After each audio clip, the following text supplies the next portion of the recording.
Que a graça e a paz de nosso querido e bondoso Deus, o amor de Cristo Jesus e a companhia de Deus Espírito Santo estejam conosco.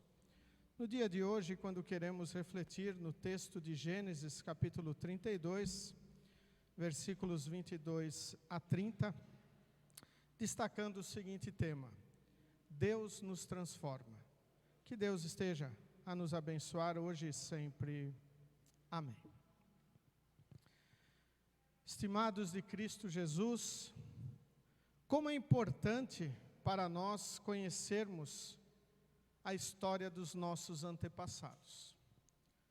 Quantas vezes nós não nos reunimos para conversar como que era a nossa família no passado, como nós chegamos em determinados locais, como nossos familiares vieram para o nosso país, para o nosso estado. E então vamos entendendo todo o processo que culminou com a nossa chegada aqui. E hoje, na leitura bíblica, nós queremos voltar muito no tempo e olhar sobre este nosso antepassado também, Jacó. A história bíblica nos conta deste encontro de Jacó, desta luta de Jacó, no local que depois viria a ter o nome de Peniel. E é importante para nós entendermos este momento na vida do patriarca Jacó, o que havia acontecido na vida de Jacó. Jacó, ele era filho de Isaac, o filho da promessa de Abraão. E nós costumeiramente dizemos que nós temos 3 patriarcas na fé: Abraão, Isaac e Jacó. E Jacó, ele era o segundo filho, de Isaac, gêmeo, nascido junto com Esaú, mas que saiu da barriga da sua mãe depois de Esaú. E ainda saiu agarrado no pé de Esaú. Logo, Jacó era o filho mais novo, não era o primogênito, e também por isso ele não tinha direito à bênção do primogênito que o seu pai iria dar. Jacó também, ele se casou com Lia e com Raquel. Era um costume naquela época. Sempre é importante lembrarmos que este costume não era aprovado por Deus, mas mesmo assim Deus permitiu que isso acontecesse na vida. E Raquel era a irmã mais nova de Lia. E para Jacó ter direito a casar com Raquel, ele teve que trabalhar um período de tempo. E quando ele achou que iria poder desposar Raquel, o sogro dele, Labão, falou: não, você tem que casar com a primogênita, a mais velha. E então Jacó teve que trabalhar dobrado para poder casar com aquela mulher que havia tocado o seu coração. Também Jacó, antes deste episódio do seu casamento, ele também recebeu a bênção de primogênito que era do seu irmão Esaú, trocando esta bênção por um prato de lentilhas e também enganando seu pai, juntamente com a sua mãe, para que ele pudesse receber esta bênção. Então nós vemos que a história de Jacó, ela não é uma das histórias mais bonitas, não é uma das histórias com muitas virtudes. Mostra-se ali que o nosso patriarca, um dos nossos patriarcas na fé, era uma pessoa como nós, um pecador, alguém que fez coisas erradas, alguém que cometeu erros, mas também alguém que estava apegado ao Senhor, alguém que reconheceu os seus erros, alguém que buscou a presença do Senhor, alguém que confiou no Senhor, principalmente confiando na promessa do Messias prometido, Jesus, que veio a este mundo para ser o nosso Salvador. O texto bíblico de hoje nos fala desse encontro peculiar de Jacó com o Senhor, ou o anjo do Senhor. Então vai variar aí algumas interpretações deste texto, mas aqui tem algumas coisas importantes que nós devemos ressaltar sobre este encontro de Jacó, que às vezes esse texto parece ser um texto um tanto quanto complicado para nós entendermos ele. Ora, Jacó luta com o Senhor e este o machuca na sua virilha. O que isto tem de importante para a nossa fé? É muito importante notar o que significa, primeiro, este machucar do anjo de Deus ou do Senhor na virilha de Jacó no final da luta. Mostra que ele estava sob sempre o domínio do Senhor. E este machucar é para trazer a humildade dele. Logo após, o seu nome é mudado para Israel. E é muito interessante o que o reformador da igreja, o Dr. Martinho Lutero, escreve particularmente sobre esse texto, o qual também está presente no Castelo Forte de 2017. Diz assim: é verdade que a palavrinha Israel designa apenas os judeus e não nós gentios. No entanto, visto que eles não o quiseram, não obstante, Deus escolheu alguns dentre eles para que se fizesse jus ao nome Israel, constituindo daí por diante um Israel espiritual. Isso ficou evidenciado em Gênesis capítulo 32, versículos 25 e seguintes, quando o santo patriarca Jacó lutou com o anjo e este lhe paralisou a anca. Com isso, se quis dizer que a partir de então, seus filhos não mais deveriam gloriar-se de seu nascimento físico, como fazem os filhos dos judeus. Naquele momento, também recebeu um nome, devendo daí por diante chamar-se de Israel, como patriarca que não seria apenas Jacó, pai dos filhos corporais, mas também Israel, pai dos filhos espirituais. Isso corresponde ao sentido da palavra Israel, pois ela significa Senhor de Deus. Este é um nome muito sublime e santo, e encerra em si o grande milagre de que, pela graça divina, um homem chegou a ter domínio sobre Deus, de modo que Deus fez o que o homem quer. Conforme podemos verificar, por meio de Cristo a cristandade se uniu de tal forma com Deus, como uma noiva com um noivo, de sorte que a noiva tem direito e domínio sobre o corpo do noivo e sobre tudo o que ele possui. Tudo isso aconteceu por meio da fé. Aí o homem fez o que Deus quer, e por sua vez Deus faz o que o homem quer. Por isso, tendo Jacó lutado com o anjo e vencido, lhe disse: teu nome será Israel, pois se tens domínio sobre Deus, também terás domínio sobre os homens. Muito se poderia dizer sobre isso, pois Israel é um singular e profundo mistério. Então aqui, com esta citação do reformador Martinho Lutero, nós podemos ver a importância desse texto bíblico para a nossa vida. Primeiro, com o fato de que nós não devemos nos orgulhar do nosso nascimento físico e também das nossas conquistas físicas. Se o nosso orgulho está baseado apenas no que nós temos e somos aqui neste mundo, nós somos as pessoas mais infelizes. Por isso nós não devemos encher a nossa boca e dizer: sou de tal família, eu fiz isso, eu fiz aquilo.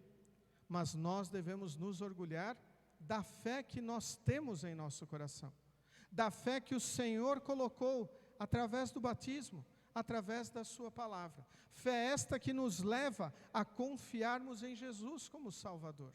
Fé esta que nos faz pertencermos ao Israel espiritual, daqueles que são salvos pelo Senhor, daqueles que são abençoados por Deus, não pelo que nós fizemos, mas sim pelo que o Senhor tem feito por nós, pelo que o Senhor a cada dia vai colocando em nossa vida, o propósito de estarmos aqui neste mundo, de sermos instrumentos de anunciar a palavra do Senhor.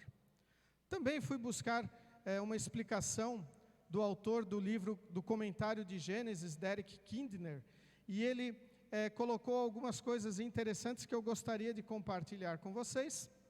O primeiro, aqui nós olhamos e vemos nesse texto bíblico que Jacó ele teve vitória e derrota nesta luta contra o Senhor. E aí, uma coisa muito importante, essa era uma derrota e uma vitória numa coisa só. Depois do ferimento sofrido, a combatividade se tornara insistente dependência. Jacó saiu aleijado, com um nome novo e abençoado. Então, mostra aqui que Jacó notou a sua dependência do Senhor. E para finalizar a explicação, falando sobre a bênção que Jacó recebe, é muito importante lembrarmos daquela outra bênção que eu citei lá no início da mensagem, que Jacó usurpou do seu irmão. Desta vez a bênção foi sem mancha, no receber e no dar. Era dele mesmo, não tramada e sem intermediário. Tudo isso nos mostra como o Senhor transforma as nossas vidas, pois Ele transformou a vida de Jacó. Jacó então se tornaria Israel. De Jacó viria a descendência de José, o grande libertador do Egito, o grande organizador do Egito, aquele que, ao interpretar o sonho de Faraó, pôde auxiliar toda a humanidade a juntar alimentos num período que viria de grande escassez, a ponto dos irmãos de José e seu pai migrarem da onde eles estavam para o Egito e lá ficarem então até o Êxodo, momento em que Moisés se levanta como libertador do povo de Israel. Tudo nós vamos olhando que a história do Senhor tem um propósito. Deus transforma para que o seu propósito seja alcançado. Cristo Jesus veio para ser o nosso Salvador. Tudo isto estava planejado, tudo isto foi profetizado e foi concluído. Foi realizado pelo Senhor para que nós tivéssemos o perdão dos pecados. Então devemos nos perguntar, como nós estamos respondendo ao amor de Deus? Como nós estamos vivendo a nossa vida? Muitas vezes nós vamos nos sentir solitários. Nem sempre Deus parece estar ao nosso lado. Às vezes, Ele faz cristãos suportarem provações, tentações e sofrimento. E isto é a cruz. Porém, estas coisas não acontecem para nos destruir, mas acontecem para nos fortalecer e finalmente abençoar.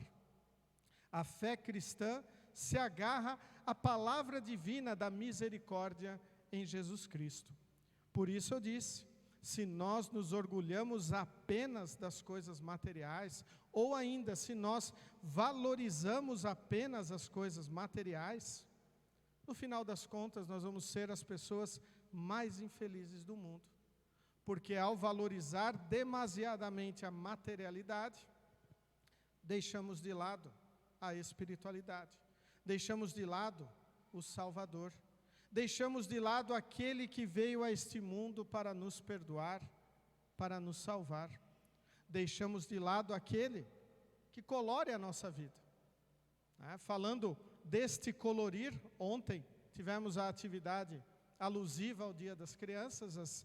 As nossas crianças ouviram a história do maior pintor do mundo, vão fazer também uma apresentação ao final do culto sobre o que eles ouviram e aprenderam no dia de ontem, mas esta história também se aplica a nós. Nossa vida também foi colorida pelo sangue de Cristo derramado na cruz para nos libertar de todos os nossos pecados. Nós fomos perdoados para que nós pudéssemos anunciar este perdão às outras pessoas. Nós fazemos parte do Israel espiritual. Nós somos filhos de Abraão pela fé. Nós cremos em Jesus como nosso Salvador. Então, nós devemos proclamar esta palavra. Não podemos aceitar que esta palavra fique trancada em nosso coração. Nós devemos colocá-la para aqueles que estão ao nosso redor. E, sobretudo, nós adultos temos o dever de ensinar para as crianças. Não podemos deixar nossas crianças crescerem sem conhecer o Salvador. Pois se nós assim o fizermos, além de prejudicar a nossa vida, nós estamos prejudicando eles. Nós devemos continuadamente anunciar a palavra do Senhor. Veja só o que diz o apóstolo Paulo a Timóteo, destacando principalmente os versículos 36 e 37 da leitura de hoje. Pois toda a Escritura Sagrada é inspirada por Deus e útil para ensinar a verdade, para condenar o erro, para corrigir as faltas e para ensinar a maneira certa de viver. E isso para que o servo de Deus esteja completamente preparado e pronto para fazer todo tipo de boas ações. E isso para que o servo de Deus é todo aquele que crê em Jesus. Seja ele o pai, a mãe, o filho, irmão, seja ele mais avançado em idade, seja ele novinho, ele tem que estar completamente preparado e pronto para fazer todo tipo de boas ações. Mas aqui vem uma coisa importante, que nós sempre devemos lembrar.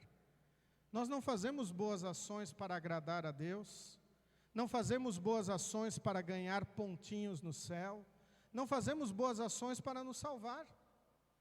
Nós fazemos boas ações porque nós temos a certeza que Jesus é o nosso Salvador, que Ele já morreu para nos perdoar todos os nossos pecados, não ficou nenhum pendente. O sangue de Cristo perdoou toda a humanidade.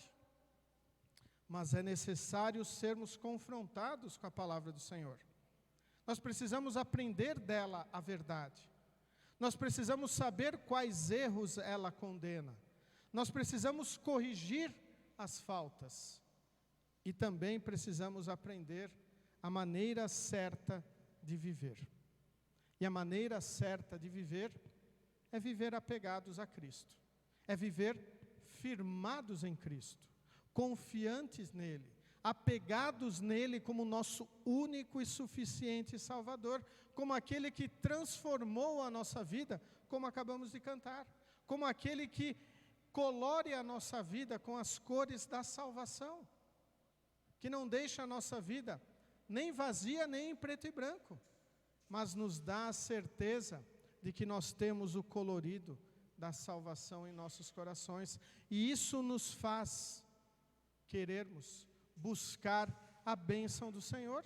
Isso nos faz querer estar na sua casa, diariamente, não aqui no templo, mas em contato com a sua palavra, e sempre aproveitarmos todas as oportunidades que o Senhor nos tem dado, para estarmos em comunhão com Ele, e em comunhão com a família na fé.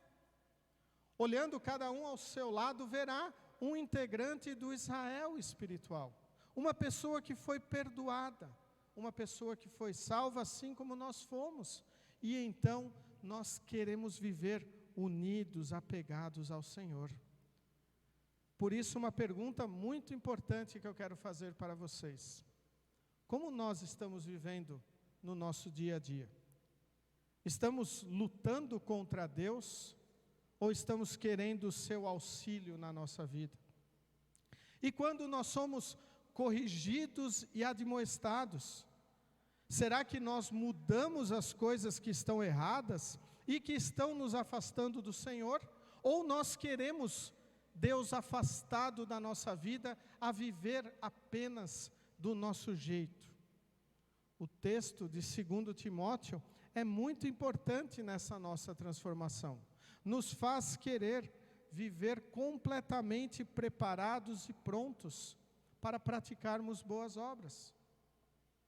Mas engana-se quem pensa que boas obras são coisas grandiosas que fazemos aos estranhos. Boas obras nós começamos praticando dentro do nosso lar, com as pessoas que convivem conosco 24 horas por dia. O marido com a esposa com o marido. O pai para o filho para o pai. O irmão para a irmã para o irmão. E em todos os nossos relacionamentos. E então nós vamos estendendo essa prática de boas obras para as pessoas que vão se colocando ao nosso entorno, no trabalho, na escola, no lazer. Mas há um grande problema na nossa vida, quando nós apenas queremos fazer boas obras lá no nosso último tipo de relacionamento, fora de casa. E dentro de casa não precisamos fazer isso. A palavra de Deus nos transforma. O Senhor nos transforma como transformou a Jacó, para que nós sejamos bênção aonde nós estivermos. Deus nos abençoa para que nós também abençoemos as outras pessoas com o amor e o perdão de Jesus. Por isso, ontem, quando nossas crianças ouviram esta história tão colorida e ficaram tão admiradas com as cores, nós também devemos relembrar que nós também já fomos crianças, já fomos tocados pelo amor de Deus. Tantas coisas já nos chamaram a atenção quando éramos pequenos, principalmente as coisas do Senhor, resultando hoje estarmos reunidos aqui. Pois o Senhor nos trouxe, o Senhor nos abençoou e Ele quer continuar a nos abençoar. Por isso nós devemos viver apegados ao Senhor, firmados em Cristo, como é o lema da nossa igreja, neste período que estamos encerrando no final do ano. E assim, firmados em Cristo, nós podemos orar e compartilhar Cristo para todos.